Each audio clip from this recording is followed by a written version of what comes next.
Technology and war, and sends out his mutant armies in a reign of unimaginable terror.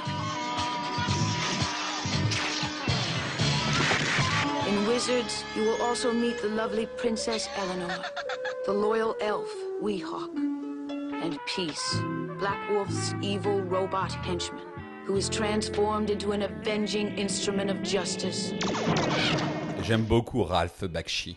Initiateur du dessin animé pour adultes, le papa du long métrage Fritz the Cat est un artiste au sens le plus noble du terme, qui a défendu durant toute sa carrière une vision exigeante de l'animation, une aspiration qui finira tout simplement par lui coûter sa place à Hollywood, après l'expérience houleuse de Cool World à l'aube des années 90.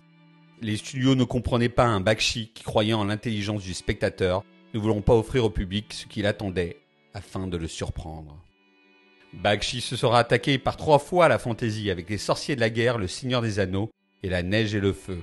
Si j'ai choisi Les Sorciers de la Guerre, c'est pour mettre en valeur son film le plus personnel de sa trilogie autour de la fantasy. De plus, on a longtemps cru que Les Sorciers de la Guerre avaient totalement disparu du paysage cinématographique, alors que c'était un long métrage produit par la Fox qui fit un excellent démarrage au box-office.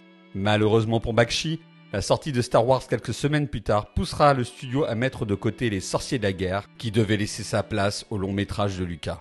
Le plus amusant dans cette anecdote vient du fait que Mark Hamill double un personnage dans Les Sorciers de la Guerre sur les recommandations de Lucas qui était un fan du papa de Fritz the Cat. Avec Les Sorciers de la Guerre, Bakshi voulait s'éloigner des sujets sociaux de ses précédents longs métrages comme Coonskin ou Heavy Traffic et démontrer qu'il pouvait faire un film pour le grand public qui ne serait pas classique X. Soyons francs, si vous découvrez le film avec vos enfants, ne vous attendez pas à du Disney. Ici, notre gentil sorcier Avatar est loin d'être un héros parfait, ses émotions le guidant pour le meilleur et pour le pire. Il semble parfois perdu, fait souvent preuve de lâcheté, et surtout, il ne lésine jamais sur un verre d'alcool. Enfin, ses sentiments pour la jeune reine des fées aux formes généreuses sont loin d'être chastes.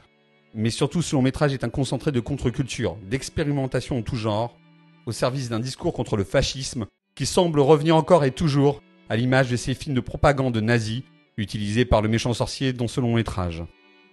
On passe ainsi l'image fixe magnifiquement illustrée par Mike Ploug à des séquences usant de la technique de la rotoscopie pour les batailles du film. Alors la rotoscopie consiste à redessiner les séquences tournées avec des acteurs.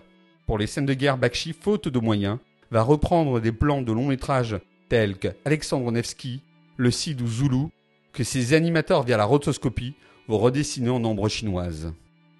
On retrouve également dans le film des protagonistes parfois à peine esquissés, influencés par le cartooniste underground Vaughn Bodē, qui sont loin de posséder la plastique parfaite des héros de Disney.